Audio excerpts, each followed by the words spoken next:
Hi, this is Joachim for statisticsglobe.com, and in this video I'm going to show you how to apply the SetNames function in the R programming language. So in the video I'm going to show you an example for the SetNames function, and this example is based on the vector that we can create with line 4 of the code.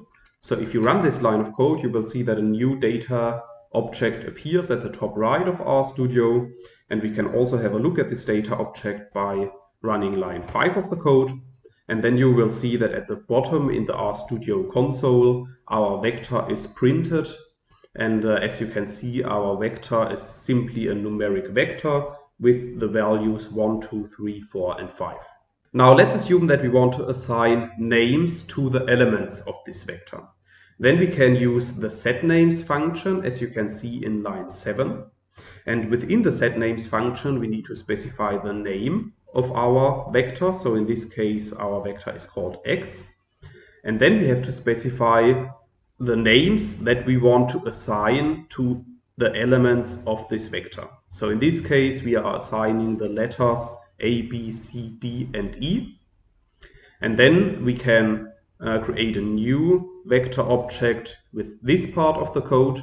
So if you run this whole line of code, you will see that a new vector object appears at the top right of RStudio, which is called xNames. And we can have a look at this vector object by running line 8 of the code.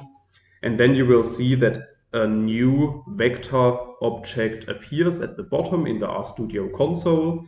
And this time our data object contains the same values as before, but each of the values has its own name.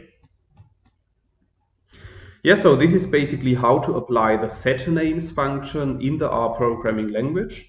However, if you want to learn more about the SetNames function in R, you could check out my homepage, statisticsglobe.com, because on the homepage I have recently published a tutorial on the SetNames function. I will put a link to this tutorial into the description of the video, so you could check it out there. And furthermore, if you have liked the video, I would be very happy if you leave me a comment and if you give me thumbs up for the video. And don't forget to subscribe to my YouTube channel in order to get notifications in future when I'm releasing new videos to the channel. That's it for this video. See you next time. Bye bye.